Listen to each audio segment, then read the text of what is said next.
Hello, my name is Kelly. Ever since I was a child, I dreamed of becoming a journalist or working in magazine publishing. My passion for writing and staying on top of trends naturally led me to pursue a degree in journalism and media.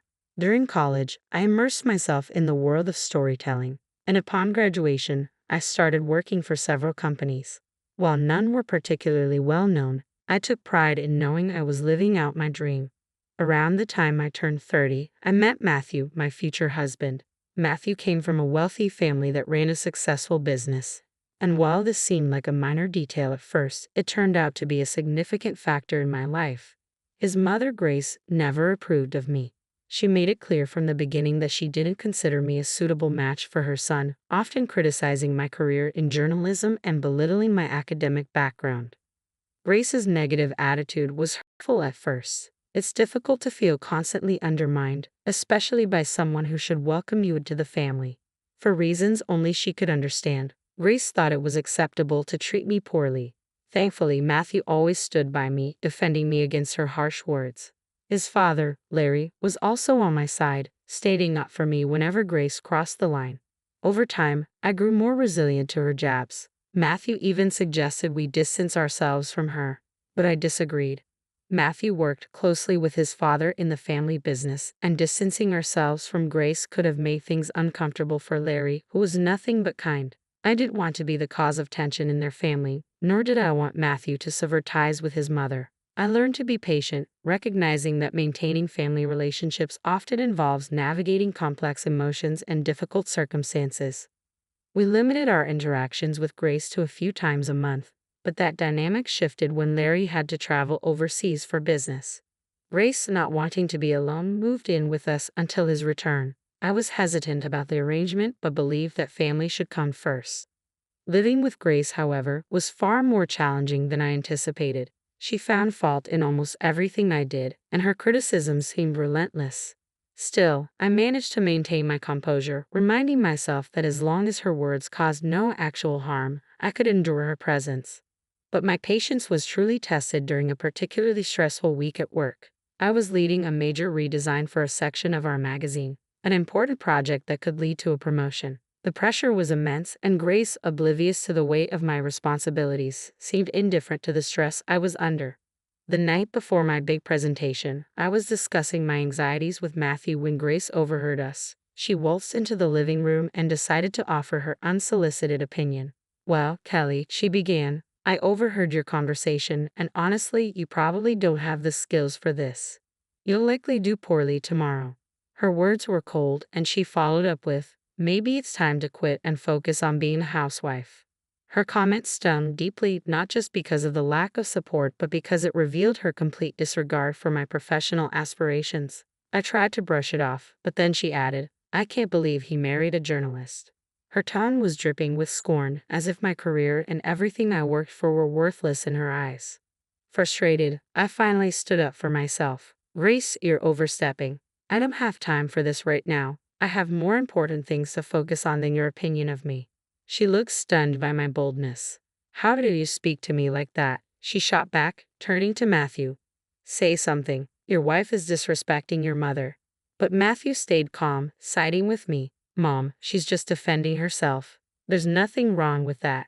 Grace, clearly offended, accused me of turning Matthew against his family. "Look how easily you've turned him against us," she spat. "You'll regret this, Kelly." Her intrusion into our private conversation and her blatant disrespect left me simmering with anger, but I chose not to let it consume me. Matthew tried to apologize on her behalf, but I stopped him. It wasn't his burden to bear. After that heated exchange, we decided to call it a night. My mind was too occupied with my presentation to dwell on Grace's threats, but the tension lingered. The next morning, I focused on what truly mattered: my career and the opportunity ahead. I arrived at work early, eager and prepared for my presentation. But when I opened my laptop, I was met with a heart-stopping discovery. All the files on my desktop were gone. It was as if my laptop had been completely reset. Panic surged through me as I frantically checked my email, hoping the backups I'd sent would save me.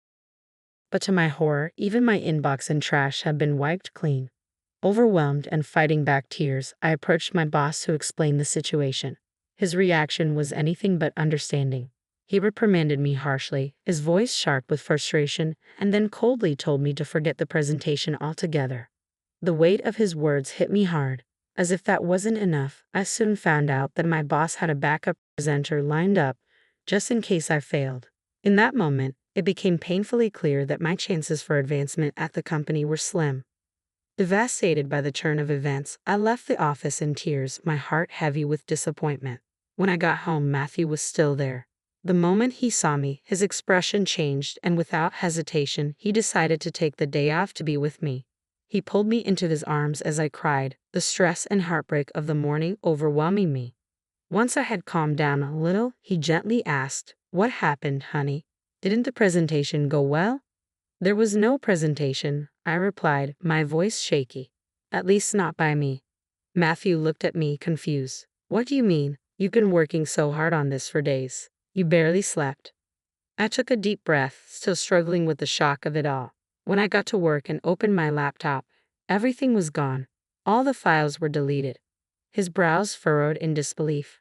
"How is that even possible?" "It's embarrassing," I admitted, the memory still fresh and stinging. I had to explain the whole thing to my boss. I'd backed everything up by emailing it to myself, but even my inbox and trash had been completely emptied. Matthew's face softened with sympathy. "I'm so sorry this happened. What did your boss say?" I sighed, the words still heavy on my chest. He was furious. He called me unprofessional and lazy. And the worst part, he had someone else ready to give the presentation. The bitterness in my voice was hard to hide. "But you still have your job, right?" Matthew tried to find a silver lining. "Yes, but I'm stuck. There's no room for me to advance or move up. I'm done here," I said, defeated. "Don't worry, honey. You'll find a better job. I'll be here for you through it all. Just keep working there until you're ready to leave," he reassured me, his support unwavering. "Yeah, I'll give my notice soon. I can't believe I worked so hard for this, and just when I was so close, it all slipped away," I said, the realization sinking in. The whole incident had left me shaken. I'd always taken pride in my work, and to have a project unravel so disastrously felt traumatic. Though I stayed on for another week, my heart wasn't in it anymore. When I finally submitted my resignation, I was counting down the days until I could walk away. Throughout this ordeal, Grace's reaction was strangely gleeful. She caught me in tears one day and instead of offering comfort, made snide remarks, gloating over my misfortune. At first, her words fueled my anger. But then I realized that her satisfaction in my struggles was just a reflection of her own bitterness. As I reflected on Grace's behavior, an unsettling thought crossed my mind. What if her delight wasn't just about me leaving my job? What if she had actually been involved in the disaster? The suspicion gnawed at me, and I couldn't shake the feeling that Grace might have sabotaged my laptop. The idea that she could have played a role in the ruin of my career haunted me. Before bringing such a serious accusation to Matthew, I knew I needed concrete proof. Determined to uncover the truth, I devised a plan to monitor her discreetly. I purchased a hidden camera disguised as a smoke detector and installed it in my home office. I sensed the device with my phone, setting everything up to capture any suspicious activity. The next part of my plan was to bait Grace into revealing her possible involvement. I made it a point to appear visibly stressed and anxious whenever I was in the office, hoping it would draw her attention. Matthew was still at work, completely unaware of the unfolding drama. As expected, Grace took notice of my anxious pacing. "What's wrong? Are you stressed about another project?" she prodded, her tone dripping with false concern. Taking a deep breath, I decided to play into her curiosity. "Yeah, it's just been really tough lately," I confided, setting the trap. "I've been given another chance to present my work. It could lead to a raise," I shared, trying to mask my anxiety with a glimmer of hope. Grace's interest was immediately piqued, her tone dripping with both surprise and skepticism. "Oh, really?"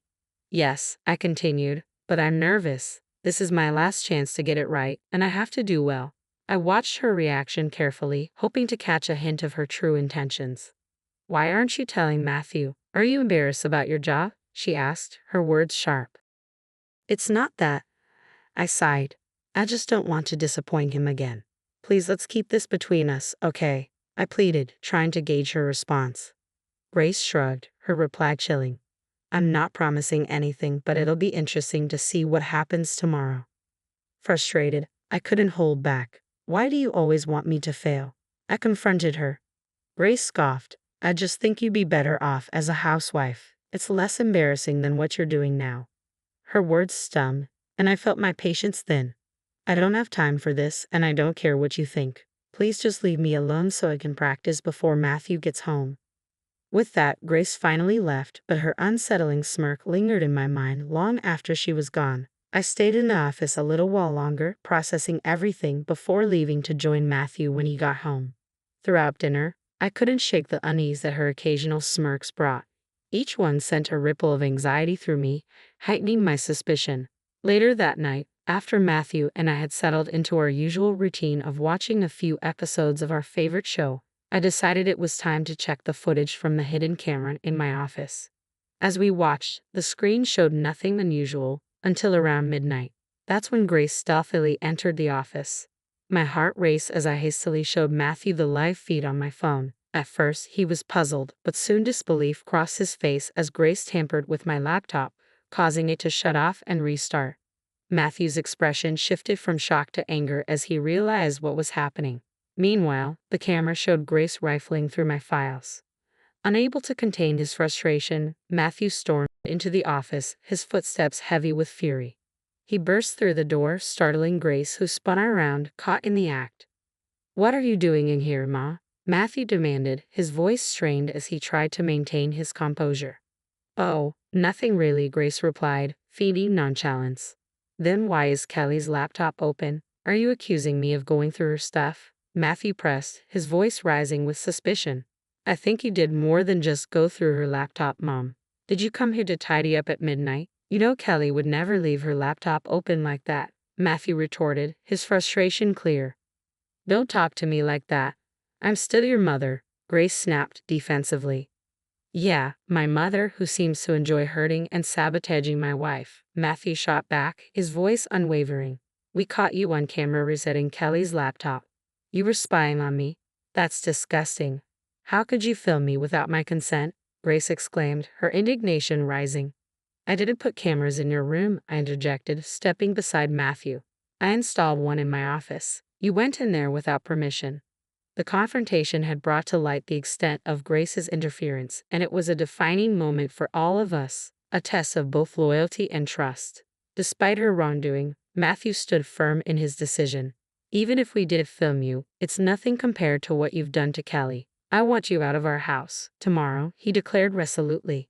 Grace's voice wavered with desperation. "But I'll be all alone." "I don't care, Mom. I don't want to talk to you right now," Matthew replied, his mind made up. The next morning, Grace attempted to stall her departure by making breakfast and washing dishes, hoping to buy more time. But Matthew wasn't swayed. As soon as she finished, he came downstairs with her bags already packed. "Your Uber's on its way," he informed her. Grace pleaded tearfully, a rare display of vulnerability from someone who typically brought others to tears. But Matthew, unmoved, retreated to our room, leaving me to face her alone. "You set me up," Grace lashed out, her voice trembling with accusation. I met her gaze calmly, though my words were firm. "If anyone should be yelling, it's me. You're lucky I haven't shared the footage with your friends and family. If they knew what you did, you'd lose them all." My words silenced her. After Grace's departure, I felt a wave of relief wash over me, though my job situation still weighed heavily on my mind. However, with Matthew's support, I knew I'd find my way forward. Once my notice period ended, I took some time off to rest and recalibrate. In the months that followed, I enrolled in specialized courses related to my field, honing in on a niche that could give me the edge I needed. My decision not to expose Grace was driven by a desire to rise above her pettiness and prove my capabilities on my own terms. With Matthew's family connections, I secured several promising recommendations, and with his unwavering support, I found the breakthrough I'd been hoping for. I was offered the role of chief editor at a globally recognized magazine. The work was demanding but incredibly fulfilling. As I threw myself into my new role, the need to prove myself to Grace faded into the background. In fact, during those transformative months, we had no contact with her at all.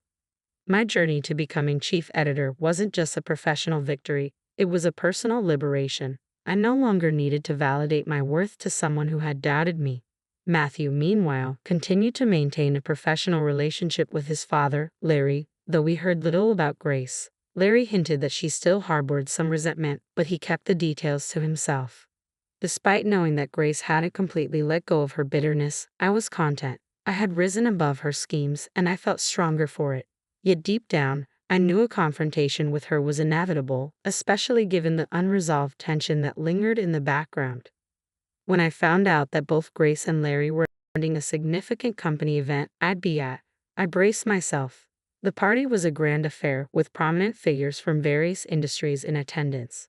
Matthew and I made sure to look our best, fully aware of our own growing influence. As we arrived, we spotted Larry and Grace waving us over. We approached them, exchanging pleasantries, though Grace's eyes raked over me with a critical smirk. "Look at you, trying to fit in," she sneered. Ignoring her, Larry chimed in warmly, "Kelly, you look lovely as always." "Thanks, Larry. How have you been?" I asked, steering the conversation away from Grace's pettiness. "Yeah, how's unemployment treating you?" Grace cut in sharply. "Wait, you're unemployed?" Larry asked, genuinely surprised. "Oh, yes, she messed up at her job, and they let her go. I've always said she's not good enough for our son. Look at her, she can't even keep a job." Grace mocked, her grin malicious. "That's enough, Mom," Matthew intervened, his tone firm. "Stop siding with her. It's bad enough having to see her everywhere. We wouldn't have to if you just left her, like I said," Grace insisted stubbornly. "All right, that's enough. Either you stop talking, or I'm leaving," Matthew warned, his patience wearing thin. Larry, trying to ease the tension, smiled at me. "Kelly, sweetie, if you need a job, let me know. It would be great to work with you." "That's kind of you, Larry, but I'll have to pass," I replied graciously, though I appreciated his offer. Grace muttered under her breath, "Of course not. I told you she's lazy and incompetent." Just then, my name echoed through the room, followed by a wave of cheers. I turned to see the CEO motioning for me to come up to the small stage. Excusing myself, I left Grace and Larry behind, with Larry amused and Grace, for once, speechless. As I stepped onto the stage, the CEO began praising my contributions to the company, particularly my innovative ideas for the magazine. The room filled with applause, and I was soon invited to give a speech. Standing there, I thanked Matthew for his unwavering support and acknowledged the efforts of my colleagues, whose collaboration had been invaluable. I also subtly alluded to an unnamed critic whose skepticism had fueled my determination to excel. When I stepped off the stage, I was met with congratulations from various guests, many of whom were curious about the mysterious critic. I smiled, but kept that detail to myself. Returning to our table, Matthew greeted me with a proud embrace, and Larry offered his congratulations with a warm hug. Grace, however, could only manage a cold, disdainful glare. "Oh, Kelly, this is incredible. Now I see why you wouldn't want to work with us," Larry remarked, genuine admiration in his voice. "Thanks, Larry. Honestly, if you'd offered me a job 8 months ago, I might have taken it," I admitted, reflecting on how far I had come. "You should have. At least then you'd be paid more," Grace interjected sharply, her tone dripping with sarcasm. "Paid more? I couldn't put a price on this," Larry countered, defending the intangible rewards of my current position. "Right, like she's worth that kind of money," Grace scoffed dismissively. "No, Grace, I mean I couldn't match what she's making right now," Larry clarified, hinting at my substantial earnings. Grace's face twisted in confusion. "What do you mean?" Larry turned to me, asking for permission. "Do you want me to tell her, Kelly? It might sound like boasting if I do." With a nod, I allowed him to reveal the truth. "Kelly makes at least 6 times more than I do in her current role," Larry said, his words leaving Grace visibly stunned. Her eyes widened in disbelief. "She must be making way more than Matthew or I could have imagined," Grace muttered, her tone shifting from disbelief to reluctant acknowledgement. "That can't be right. You must be mistaken," she insisted, still struggling to grasp the reality. "He's not mistaken, Mom," Matthew interjected calmly. "And I meant it when I thanked you. Your constant criticism only pushed me to support Kelly even more. Seeing her success probably stings, doesn't it?" Grace's eyes narrowed, her anger barely concealed. I smiled politely. "Anyway, Matthew and I have other people to speak with. Grace, Larry, feel free to join us later," I said, making it clear we were moving on. Larry chuckled, raising his glass in a small toast to me as Matthew and I walked away. I felt more alive than ever, validated, triumphant, and grateful for Matthew's unwavering support through it all.